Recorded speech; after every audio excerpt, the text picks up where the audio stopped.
You know what's sad? Whenever a celebrity has a public meltdown or a scandal, people always rush to make fun of them, but they never really question the parents in the situation, who are normally the ones that got them in the industry. Where enter Lindsay Lohan, where the entire world was bashing this girl, saying she's a horrible person, and people are forgetting her dad was a complete and total piece of shit. And Michael Lohan was actually a pretty successful guy when Lindsay Lohan was a kid, where he was a stockbroker who moved on to investment banking, but then in 1990 he was busted for insider trade and he was sentenced to 3 years in prison. That's actually why Lindsay Lohan and all of her siblings got into acting when they were kids, because they were doing modeling and acting to try and pay the bills after the father was in jail. And that's actually why Lindsay Lohan did the Jello commercials, just to pay for bills for the family. He did another year in prison in 1997 while traveling to see Lindsay Lohan, who was in the hospital because she had an asthma attack during the filming of The Parent Trap, but he wasn't allowed to leave the state of New York, so because of that, they put him in jail for a year. And honestly, on that one, I'm going to give him some defense.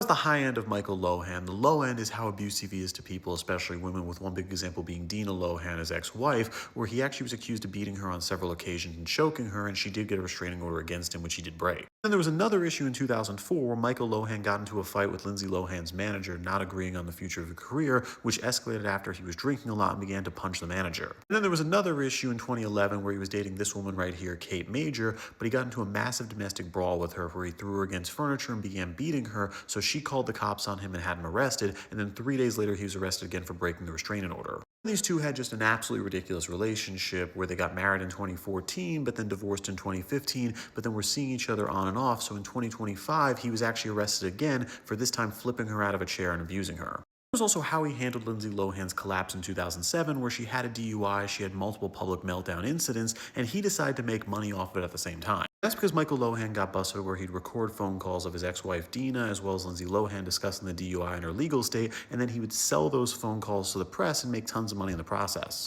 In the 2010s, when he couldn't milk Lindsay Lohan for money anymore, he tried to make money off himself, so he went on the show Celebrity Rehab, which does pay a little bit of cash, and he completely screwed up where he got busted trying to make fake chest pains to get out of the rehab, and also he was busted when he escaped rehab to try and have a drink. Rehab was how this guy tried to make money for a long time, where he illegally was trying to broker patients to rehab clinics getting paid $25,000 a pop, where he'd use his connections in Hollywood to find these wealthy people who are struggling with addiction and claim he can help, but not mention he was taking money on the side, and he was busted and arrested for it. He also tried to open up his own rehab clinic where he got busted because he was running without a license and was reported for insurance fraud at the same time. But the craziest part of this whole story is Lindsay Lohan forgave him. He had a skin cancer scare just a few years ago and he was fine, he got it removed, but Lindsay Lohan did go to see him, she did reconnect the relationship, and she's also rebounded in her career as well. So because of that, she forgave her dad, which I wouldn't, but hey, it's her decision. And with that, I'm Charles Prawl. Please subscribe to learn something.